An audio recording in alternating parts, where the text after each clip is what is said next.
Hello everyone, welcome back to my YouTube channel.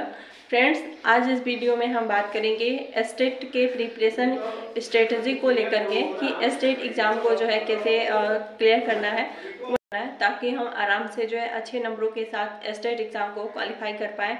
मैंने अपनी preparation जो है कैसे की थी, कहाँ से की थी, इन सारी चीज़ों पे हम बात करेंगे। फ्रेंड्स, जैसा कि आप सभी लोग को पता है कि जितने भी टीआरई हो रहे हैं, जैसे कि टीआरई 1 हो गया, 2 हो गया, 3 हो गया या फिर टीआरई 4 जो होने वाला है, इन सभी में जो है आपका एस्टेट क्वालिफाई होना ज़रूरी है अगर आप टीजीटी और पीजीटी की तैयारी कर रहे हैं। तो फ्रेंड्स, इस वीडियो में हम एस्टेट के प्रिपरेशन के बारे में ही बात करेंगे। उससे पहले फ्रेंड्स, अगर आप चैनल पे नए हैं और आप जो है टीआरई की तैयारी कर रहे हैं, मतलब टीआरई 4 की, तो प्लीज़ से जाके आप चैनल को सब्सक्राइब करिए, क्योंकि इस चैनल पे जो है आपको टीआरई 4 से रिलेटेड सारी अपडेट्स दी जाएंगी, चाहे वो प्रिपरेशन की स्ट्रेटजी हो गई या फिर जो भी अपडेट्स आएंगे, उन सारी चीज़ों पे हम इस वीडियो पे आपको बताया करेंगे।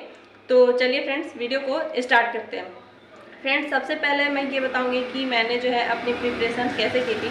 फ्रेंड्स देखिए, जैसे ही हमारा टीआरई 1 का एग्ज़ाम ख़त्म हुआ था, उसके कुछ दिनों के बाद ही हमारा एस्टेट का जो है एडमिट कार्ड आ गया था और उसका एग्ज़ाम शुरू था। तो हम लोग को बिल्कुल भी टाइम नहीं मिला था एस्टेट की प्रिपरेशन करने के लिए।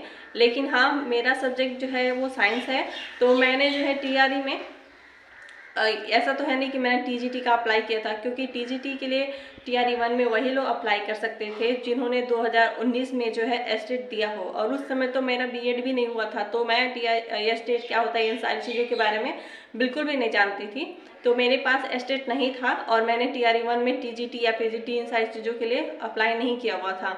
मैंने बस एक ही पेपर दिया था, जिसमें से जो है बीएड वालों को बाहर कर दिया और मेरा सिलेक्शन नहीं हो पाया था। तो उस समय मैंने एस्टेट बिल्कुल नहीं दिया था, और टीआरई 1 में जो है मेरे साइंस का कोई मतलब नहीं था, तो मैंने साइंस की पढ़ाई भी नहीं की थी।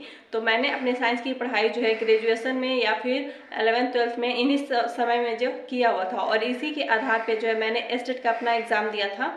तो एस्टेट के एग्ज़ाम में मेरा जो है अपना बेसिक क्लियर था, तो मैंने आराम से एस्टेट जो है अच्छे नंबरों के साथ क्वालिफाई कर लिया। मेरे नंबर जो थे 112 प्लस थे, मतलब 112 से भी ज़्यादा थे, क्योंकि उसमें पॉइंट में आपको नंबर दिए जाते हैं। तो मेरे 112 कुछ नंबर थे फ्रेंड्स, और ये बहुत ही अच्छा स्कोर था, क्योंकि सिर्फ 75 नंबर आपको चाहिए होगा एस्टेट एग्ज़ाम को क्वालिफाई करने के लिए, अगर आप गर्ल्स हैं, और मेरे जो है 112 प्लस थे।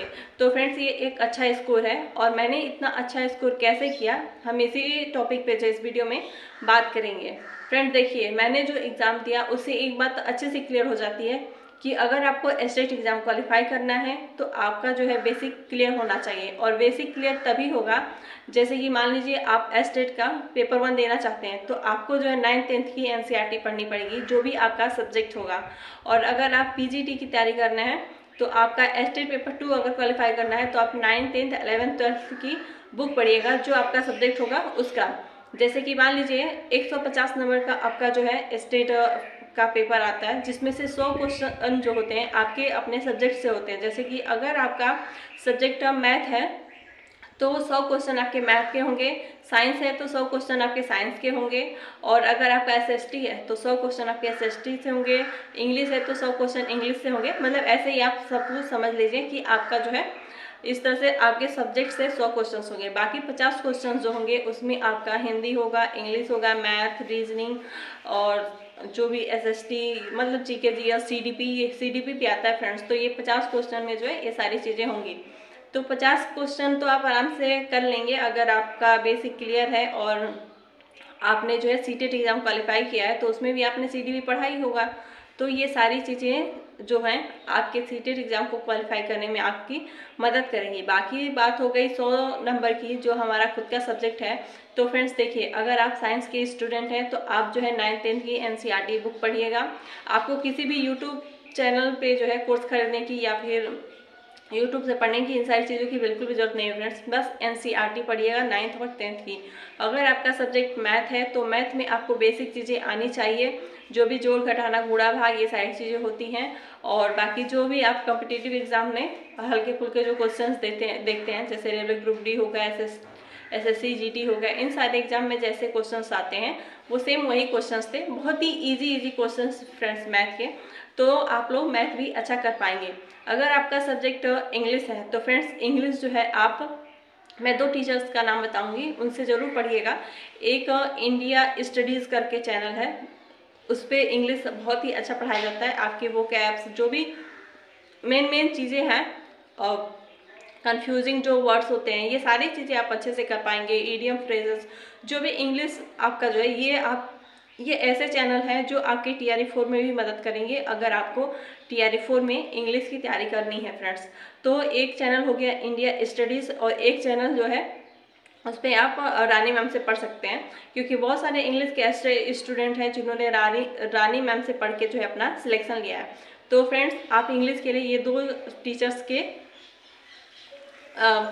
टीचर से अपनी पढ़ाई जो है कर सकते हैं। उसके बाद अगर हम SST सब्जेक्ट की बात करें तो फ्रेंड्स देखिए, SST सब्जेक्ट के लिए आप एक यूट्यूब चैनल है टीचिंग परीक्षा, उसको फॉलो कर सकते हैं। दूसरा अगर हम बुक की बात करें तो बुक में आपको जो है क्लास 8 की SST में देखिए फ्रेंड्स 3 सब्जेक्ट होते हैं। एक तो आपका पॉलिटी, जियोग्राफी और हिस्ट्री। पॉलिटी के लिए आपको जो है सिर्फ और सिर्फ लुसेंट पढ़नी है।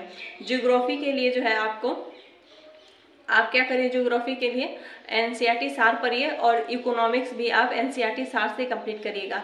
बाकी हिस्ट्री में जो है आपको केवल मॉडर्न हिस्ट्री पढ़नी है और मॉडर्न हिस्ट्री के लिए जो है आपको क्लास 8 की NCERT पढ़नी है। हिस्ट्री की जो पार्ट 3 है उसको पढ़िए और बाकी क्लास 10th में जो है आपकी राष्ट्रवाद दिया हुआ है, तो आप वहाँ से ये चैप्टर पूरा करिएगा। क्लास 10th से जो है आपको सिर्फ एक ही चैप्टर पढ़ना है फ्रेंड्स।